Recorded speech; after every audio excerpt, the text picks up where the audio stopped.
I'm here to tell you that finding your purpose isn't enough. The challenge for our generation is to create a world where everyone has a sense of purpose.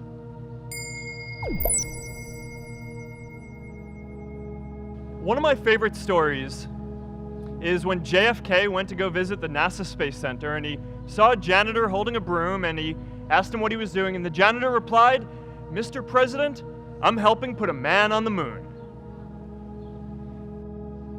Purpose is that feeling that you are a part of something bigger than yourself, that you are needed, and that you have something better ahead to work for. Purpose is what creates true happiness. And today, I want to talk about 3 ways that we can create a world where everyone has a sense of purpose. So first, let's take on big, meaningful projects. Our generation is going to have to deal with tens of millions of jobs replaced by automation like self-driving cars and trucks.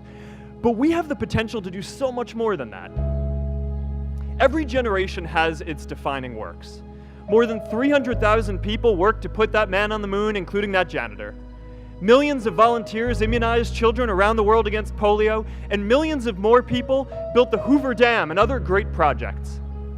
But be prepared to be misunderstood.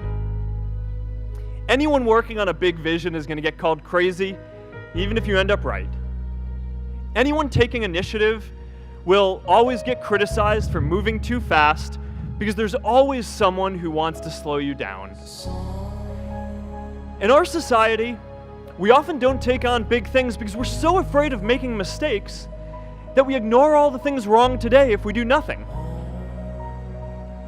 The reality is, anything we do today is going to have some issues in the future. But that can't stop us from getting started. So what are we waiting for? It is time for our generation-defining great works. The second is redefining our idea of equality so everyone has the freedom to pursue their purpose.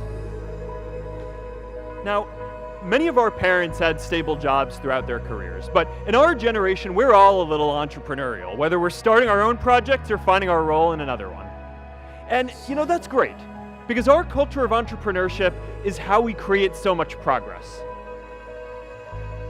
An entrepreneurial culture thrives when it is easy to try lots of new ideas. Facebook wasn't the first thing I built.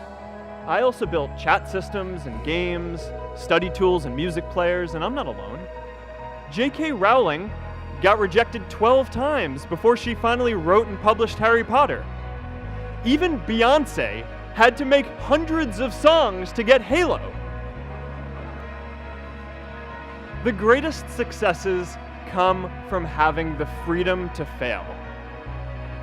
I know a lot of entrepreneurs, and I don't know a single person who gave up on starting a business because they were worried they might not make enough money. But I know too many people who haven't had the chance to pursue their dreams because they didn't have a cushion to fall back on if they failed. Purpose doesn't only come from work.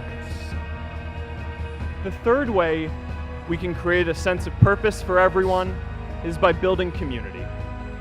And in our generation, when we say purpose for everyone, we mean everyone in the world. Every generation expands the circle of people we consider one of us. And in our generation, that now includes the whole world. We understand that the great arc of human history bends towards people coming together in ever greater numbers, from tribes to cities to nations, to achieve things that we could not on our own. This is the struggle of our time.